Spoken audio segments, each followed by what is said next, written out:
Bapak jangan sok tahu, ya. Jangan sok tahu, oke? Ngutang, saya ngutang tapi sampai 8.000 triliun, mikir nggak anak cucu yang nanggung? Mau dua mana mikir ke situ. Bapak, VT saya banyak loh yang mengungkap tentang hutang negara, ya. Bahkan kalau saya live, saya selalu bahas tentang hutang negara. Ya, mungkin Bapak yang tidak paham tentang hutang negara. Saya akan jelaskan sekali lagi, ya. Mumpung saya lagi ada semangat untuk menjelaskan, supaya apa? Bapak tidak menyebar hoax, ya. Bapak tidak berpikiran jahat terhadap pemerintah, ya. Supaya juga menambah pengetahuan Bapak tentang hutang negara, ya. Mudah-mudahan saja penjelasan saya nanti membuat Bapak agak terbuka matanya, kupingnya, ya, pikirannya, wawasannya.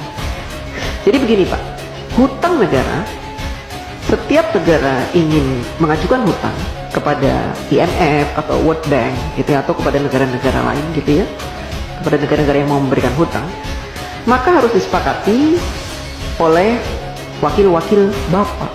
Di mana? Di DPR RI, ya. Bentuk negara kita memang mempunyai aturan seperti itu. Presiden tidak bisa memutuskan segala sesuatunya, apalagi perkara hutang sendirian. Jadi harus dinegosiasikan dengan DPR, dan DPR punya peraturan bahwa negara tidak boleh berhutang, ya, yang mana pembayarannya, cicilannya itu melebihi 60% dari penghasilan negara, ya. Nah, saat ini sejak Bapak Jokowi menjadi presiden, hutang negara kita itu tidak lebih dari 35%. Artinya jauh di bawah batas maksimal berhutang yang ditentukan oleh DPR RI, yaitu 60%. Artinya apa? Kita masih berada di ambang aman, ya.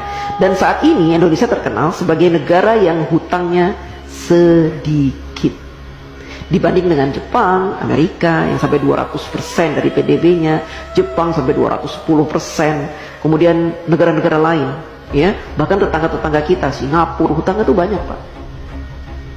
Berbeda dengan kita hutangnya sedikit. Beberapa tahun yang lalu Bapak Jokowi juga sudah melunasi hutang warisan sebanyak 7.000 triliun. Bapak heran kan dari mana uang 7.000 triliun itu? Kok Pak Jokowi bisa membayar? Karena Bapak Jokowi selama ini melakukan penghematan pengeluaran APBN. Dengan cara apa? Dengan cara tidak menggunakan APBN untuk pembangunan negara. Bapak Jokowi mensiasati pembangunan negara dari para investor, baik dalam maupun luar negeri, sehingga APBN-nya utuh, tidak diutak-atik.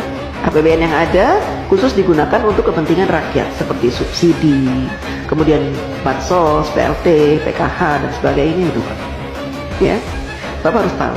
Jadi kalau Bapak bilang hutangnya sampai 8.000 triliun itu, seandainya saat ini hutang kita 8.000 triliun, itu sedikit Pak. Dibanding dengan PDB kita tuh sudah banyak sekali Pak.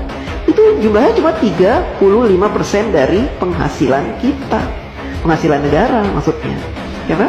Jadi masih di ambang batas wajar. Anak cucu kita nanggung. Tidak Pak, dulu juga gitu. Katanya Pak Harto berhutang banyak sampai 20.000 triliun, nanti anak cucu nanggung. Saya tidak merasa menanggung.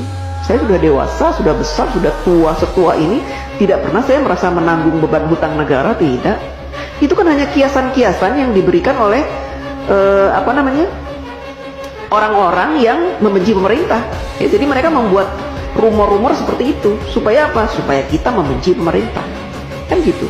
Kita awam, orang awam, tidak pernah diberikan pemahaman tentang hutang negara, sehingga yang ada di pikiran kita, hutang, negara berhutang, nanti anak cucu kita akan membayar. Tidak Pak, ya. Selama pemerintahan itu baik, memberikan kesejahteraan kepada kita, memberikan gaji UMR yang pantas, ya, kemudian memberikan peluang-peluang untuk usaha sehingga kita punya penghasilan setiap bulan, dan memberikan lowongan-lowongan pekerjaan yang sangat banyak, maka kita tidak terbebani oleh hutang negara Pak. Ya, apalagi sekarang pemerintah sudah membuka banyak sekali lowongan dengan dibukanya smelter-smelter, proyek-proyek hilirisasi, itu akan membuka ratusan ribu lowongan pekerjaan Pak buat bangsa Indonesia, dan itu akan menjadi penghasilan yang akan dinikmati dan sehingga kita tidak dibebani oleh hutang itu. Hutang negara tidak dibebani Pak. Jadi Bapak jangan sok tahu, ya. Jangan sok tahu, oke?